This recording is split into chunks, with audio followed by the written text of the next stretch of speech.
आज देश का किसान अपने खेतों को छोड़कर सड़कों पर बैठा हुआ है। लगभग 10 महीने से ये आंदोलन चल रहा है, लेकिन निष्कर्ष कुछ भी नहीं।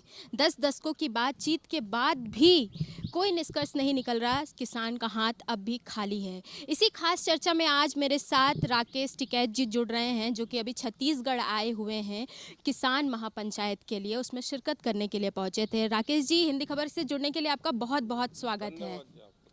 सबसे पहला सवाल साहब मेरा आपसे यही है कि किसानों की दुर्दशा के लिए आप किसे जिम्मेदार मानते हैं?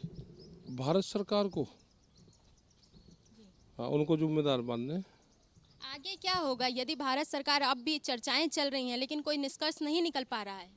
आंदोलन होगा देश में, क्या लगता क्रांति है? से क्रांति तक, हसिया से क्रांति तक आंदोलन होगा। जी। हाँ। जैसा हरियाणा, पंजाब में किसान बहुत तेजी से आपके साथ जुड़ रहे हैं, आंदोलन में आ रहे हैं, लेकिन अगर दक्षिण में देखा जाए, छत्तीसगढ़ में देखा जाए, तो क्या स्थिति नजर आ रही है? पूरे देश में ही आंदोलन तो कर्नाटक में है, तमिलनाडु में है, केरला में है, सब जगह है। सब जगह ही आंदोलन है। और जो किसान हैं, मजदूर हैं, जो नौजवान हैं, वो सब इस आंदोलन के साथ में जुड़ा हुआ है। आज़ादी के बाद से भी देखें तो क्या आपको नहीं लगता कि कृषि प्रधान देश होते हुए भी भारत को आज़ादी के बाद भी कृषि उद्योगों को बढ़ावा ना देना भी एक कारण हो सकता है? हाँ, कारण तो सारे ही हैं। अगर सरकारें ठीक काम करती तो ये हालात थोड़ा देखने पड़ते।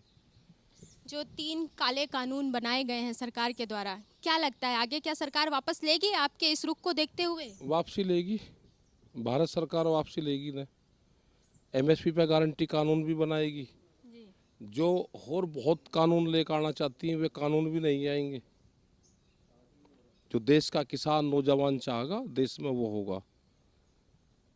लेकिन ऐसी स्थिति क्यों टिकैत साहब कि किसान, भारत के किसानों को, जहां अन्नदाता किसान हैं, उनको जगाने की नौबत आ पड़ी है कि आज उन्हें ही जगाना पड़ रहा है कि आप आंदोलन में आइए, आपके ही लिए ये आंदोलन मतलब यहाँ तक पहुँचा है। नहीं, किसान तो जाग गया हुआ है।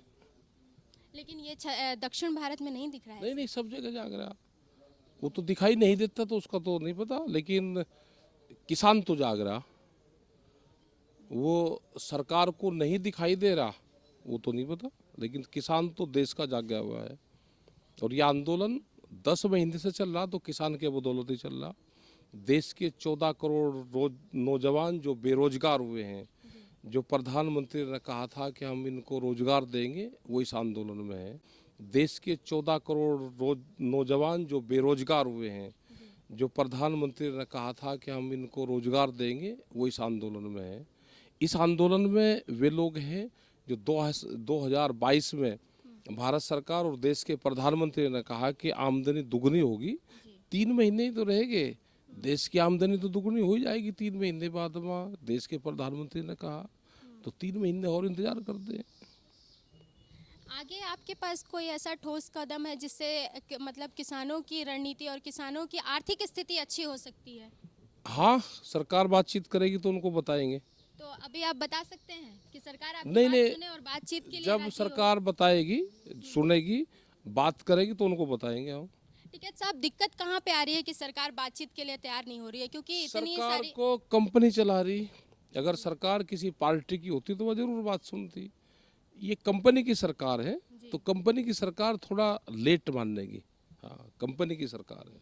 छत्तीसगढ़ में आए हुए हैं, कल आपने मुख्यमंत्री जी से भी मुलाकात की थी। हाँ, क्या लगा, कैसा लगा? उनसे पूछा भाई आप क्या क्या कर रहे हैं अपने यहाँ पे, जी। उसके कागज पत्र दो। जी। तो दिए उन्होंने कागज। उनने प्रति एकड़ वे किसान को डायरेक्ट बेनिफिट सब्सिडी भी दे रहे हैं। जी। हाँ, वे कई चीज़ों पर उन्होंने बताया कि ये हम कर रहे हैं।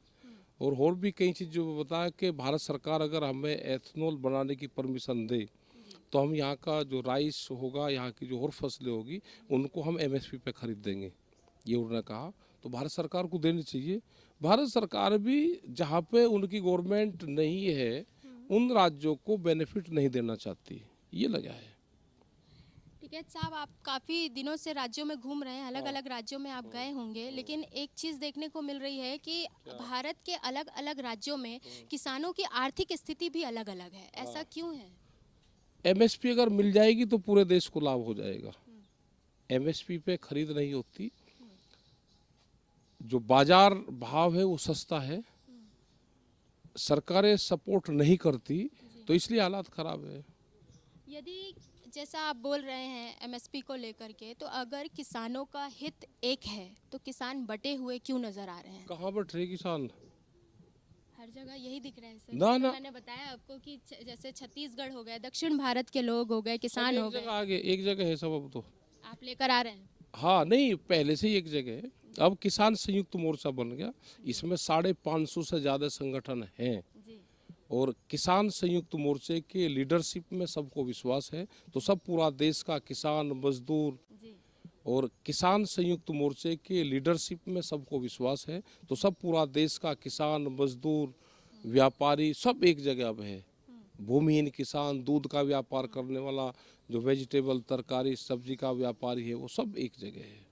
छत्तीसगढ़ के किसानों को देखकर उनकी जो आपने दुर्दशा देखी होगी, आर्थिक स्थिति देखी होगी, कुछ किसान भाइयों से बातचीत भी हुई होगी आपकी, क्या मिला आपको? डायरेक्ट बेनिफिट देना चाहिए सरकारों को। जो छत्तीसगढ़ और तेलंगाना की गवर्नमेंट दे रही है, ये पूरे देश में मिले और इनको और ज़्यादा बेनिफिट दिया जाए, तो ही उसकी हालत सुधार सकती है। तो आगे अब जो ये किसान आंदोलन चल रहा है जिसे 10 महीने हो चुके हैं, उसका अंतिम फैसला क्या होगा? कहाँ तक अभी आंदोलन जाएगा? देश की आज़ादी की लड़ाई जब हुई तो 90 वर्ष चली।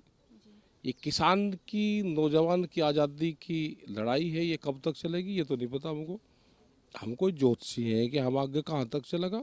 ये चलेगा जब तक सरकार नहीं मानेगी, जब तक चलेगा।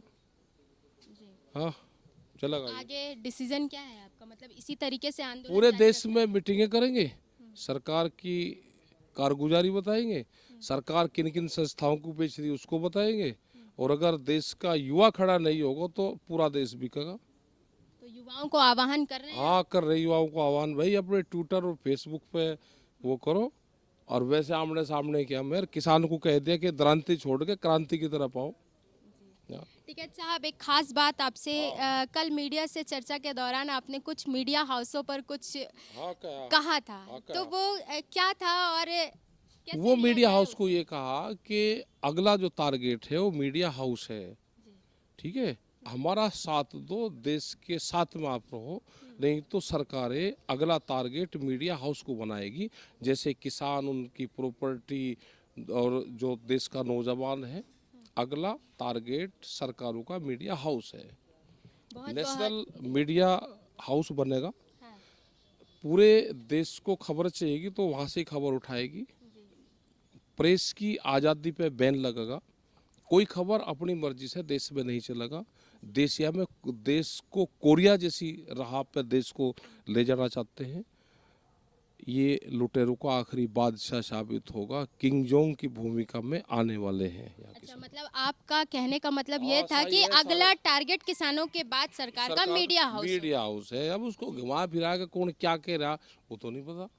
हाँ, ये है। बहुत बहुत धन्यवाद टिकैत साहब आपका। तो आपने देखा कि किस तरीके से टिकैत साहब ने अपने ये है। बहुत बहुत धन्यवाद टिकैत साहब आपका। तो आपने देखा कि किस तरीके से टिकैत साहब ने अपनी बात रखी, किसानों की बात रखी, और किस तरीके से बताया कि यदि ये 3 काले कानून जो किसानों के हित के लिए नहीं है, उनको वापस नहीं लिया गया, तो ये आंदोलन कब नहीं है, जवाब नहीं है कि वो कब तक आगे चलता रहेगा। बने रहे हिंदी खबर के साथ। कैमरामैन शशिकांत वर्मा के साथ निशा द्विवेदी, हिंदी खबर, रायपुर।